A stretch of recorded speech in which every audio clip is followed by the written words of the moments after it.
You good? Yeah, you're good. Dude, we're good. You're great. So, the past few days I'm trying to really practice how I'm supposed to speak, how I would preach, how I would come out here and talk to you guys. A preacher like Kevin Hartley said, "My mom told me to tell you." Like preachers sound like that, and said, "My mom didn't tell me to preach." We'll talk about religion and relationships. Now, there's a big difference between those two. Religion is about having this communication with God. But religion is more overpowering over your life. It tries to tell you what to do, what to say, how to act.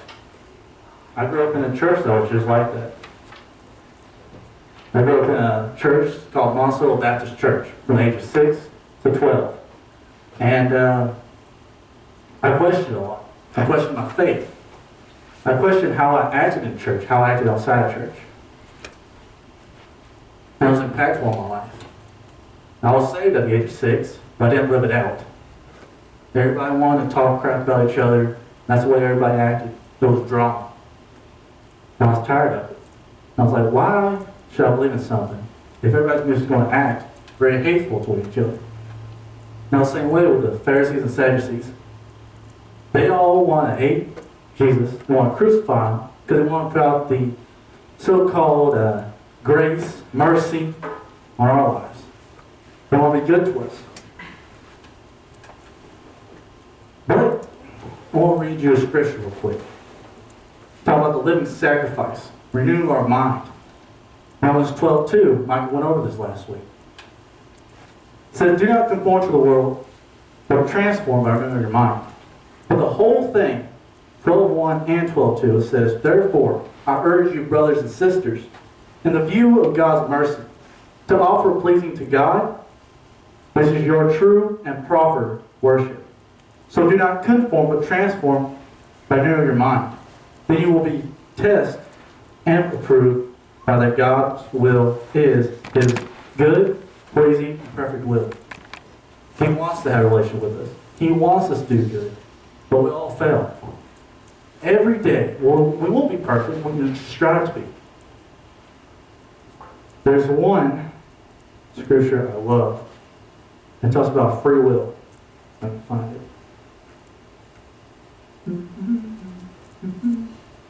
There it is. It says 2 Peter 3:9. "The Lord is not slow in keeping His promise, as some understand slowness. Instead, He is patient, He not wanting anyone to perish, but everyone to come to repentance." See, God wants you to do good in life. He wants to have a good pathway. We have to follow Him. And even though we may fall off that path, may go our own little way, but are we living the right path? Like I said, I would live the right path. I thought, you know what, talking crap about people, that's the way God wants it. It's not. He said He wants you to love one another. He also says that love your neighbor as you love yourself. I didn't love myself. Growing up, I was very depressed. I thought, what is life? I thought my life was just like a vapor, just evaporating in the air. But I knew when I was 18 years old, coming back to Jesus. Because my senior year, when I was drinking, having sex, smoking weed, that was the three biggest things. Going to parties, hanging out with my friends, cussing around, just doing whatever I wanted. But I went to a thing called Coffee Road. And I thought, you know what? My coach kept on telling me, you should do this, you should do this, you should do this. I was like, no, I don't want to go. Because I told him, I was like, hey, there's a party coming up, I want to go to it. Coach, he says, in 2 weeks, you got to go. So I was like, all right. The last week, I was like, all right, fine. I thought it was too late. I was like, coach, if you're still open, I'll like to go.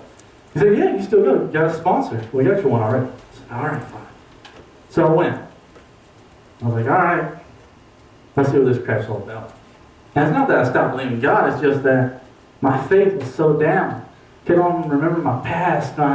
Everybody's saying, I had a coach telling me that I was never going to be good enough because me and my buddy Elijah, we were supposed to write on a piece of paper. It was like 3 questions. We didn't do anything. We just sit there and talk. That's all we did. And then the teacher said, Luke, I need to talk to y'all. I'm like, all right, what are you going to say? And he says, look, I don't know what y'all doing, but the way y'all are acting, y'all are never going to get through life. Y'all are just a waste of air. Pretty much telling me that we should just die. That's the way I took it. That's all I ever took in my life. I always thought, wow, this is the most depressing thing to ever tell a kid. I was 6th, 7th grade. Telling a kid that he's just a waste of air because he didn't do one thing. So I went to this camp. On the 2nd day, we had this cross. And it was like little nails, it had a hammer and note. And he said, you put 3 things there in your life that you want to get rid of. And I put those 3 things.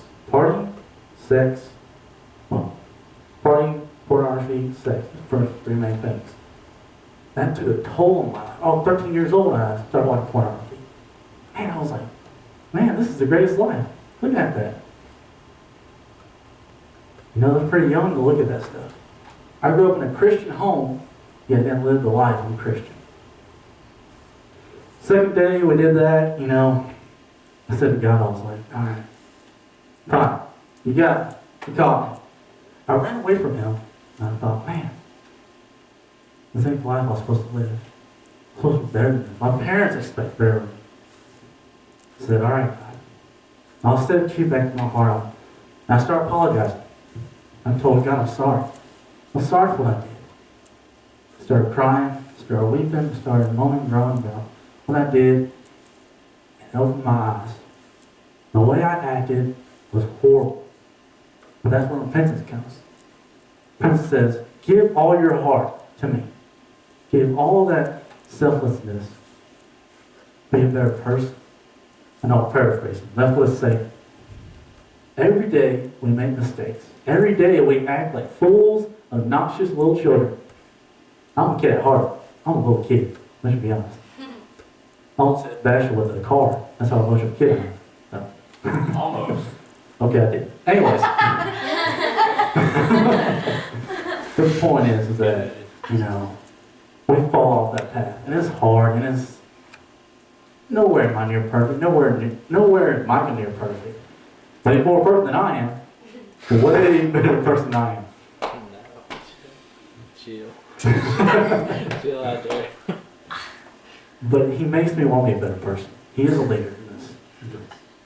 He's always been that person to go to.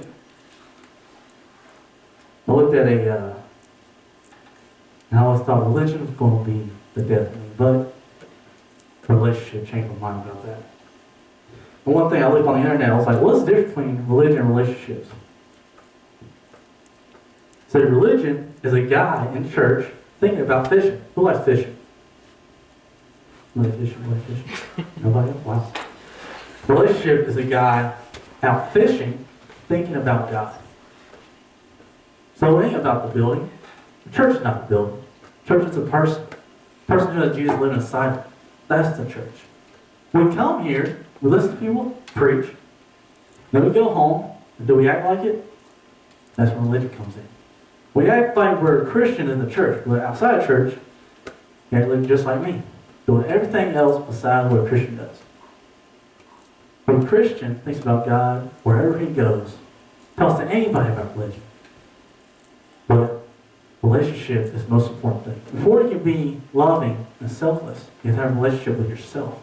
You gotta know, who am I? Am I Luke Dufault? Or am I acting like a basketball player trying to be the best basketball player ever played? But I suck at basketball, I do.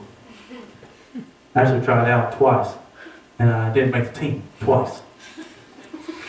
That's how much I stink at basketball. But the religion has an aspect of our lives. We're like Pharisees and Sadducees. Tries to take over the person's thinking. But we gotta strive to be better. This website says, religion can easily dominate your prayer life. Religion can easily dominate your daily walk with Christ. Religion cripples your relationship with God and greatly hinders us. However, believers can go overboard when we use the religion excuse to live in rebellion and worldliness. We must be careful that we don't harden our heart to rebuke and correction.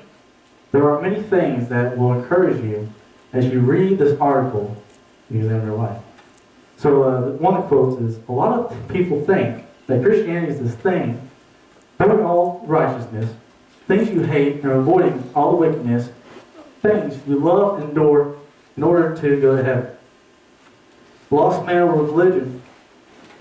Christian is a person whose heart has been changed. They have been new affections by Paul Washer.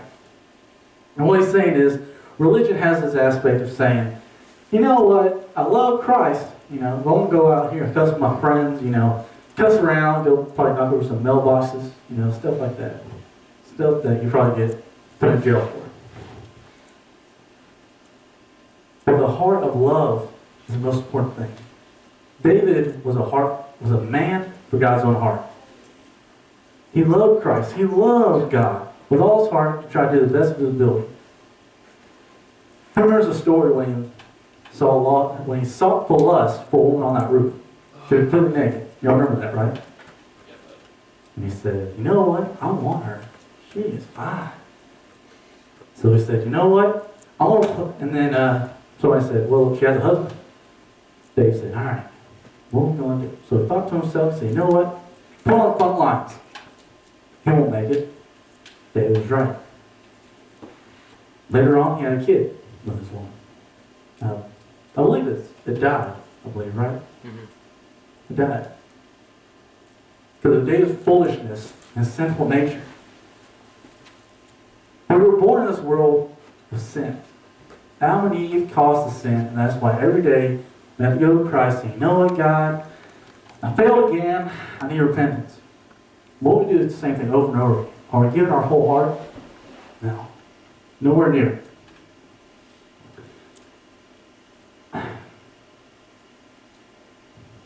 Number one, by A.W. Tozer, says most men indeed play at religion as they play at games. Religion itself being all games, the most universal thing played. Most universal thing. So, how do you act in your personal life? How do you act around other people? You act different towards other people? I used to treat people differently. My friends versus strangers. If I was around my friends, I was nice. When I was a kid, I used to call everybody hobos. If I didn't like them, I called them hobos. I don't know why. My buddy Dawson told me, hey, there's a hobo right there. So I just started calling everybody hobos. I don't know why. It was the thing that started happening.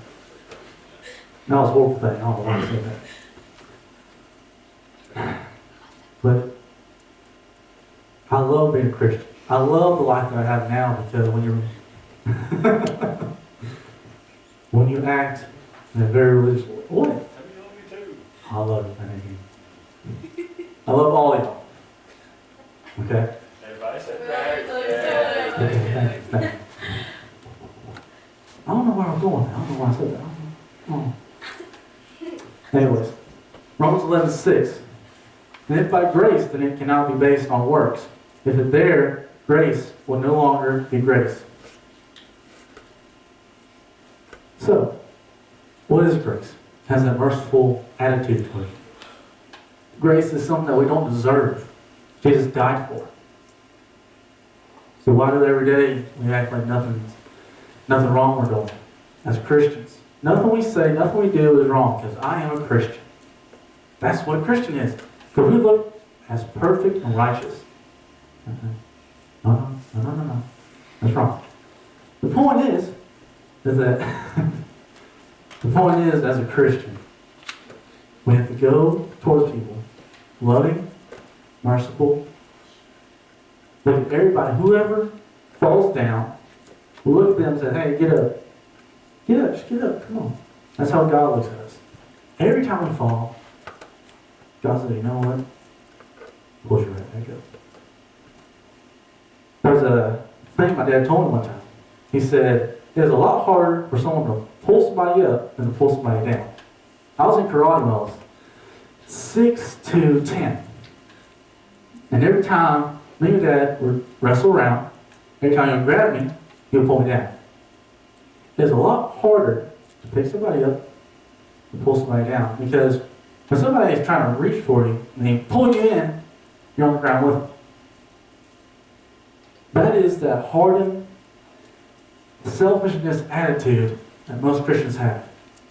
They want to pull you down and not pick you up. And that is religion. One last thing. Wrong guy. So James 1:26, those who consider themselves religious, yet do not keep a tight rein on their tongue, deceive themselves, and their religion is worthless. Yeah. You're worthless because you have this type of, if you say, I love you, but I'm going to cuss you out, that ain't love. I'll just say I love you. I'm going to call you up. And that ain't Christian. That is somebody who puts a mask on, walks around. When they go to church, take the mask off. Outside church, they have a mask on, and they say, this is me. This is real me. But they're faking themselves. They're faking the way they act, the thing that they believe in. I know it sounds like I'm going all over the place. But pretty much, this whole thing is when you start looking at Christianity as a religion. The relationship is the biggest part. That's what the Bible talks about. Relationship is the most important thing in our lives. Why should we be a Christian if we're not going to act like it towards everybody else? If we love Jesus, if we want to act like we love Jesus, we got to act it towards everybody else. Two things. Biggest part of the commands. First, second one. First one is don't put any other gods before your own God.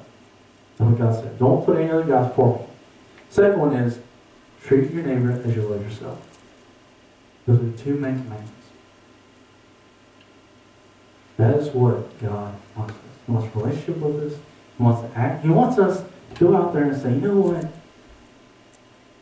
You get on drugs, we love you anyways. We want to pray with you. We want to love you. We want to put our arms around you because you're no different than me. No sin is greater than the other. Only one sin is the most. There's one sin that God can forgive you for is turning your back on Him. That's the only sin. Every other sin is sin.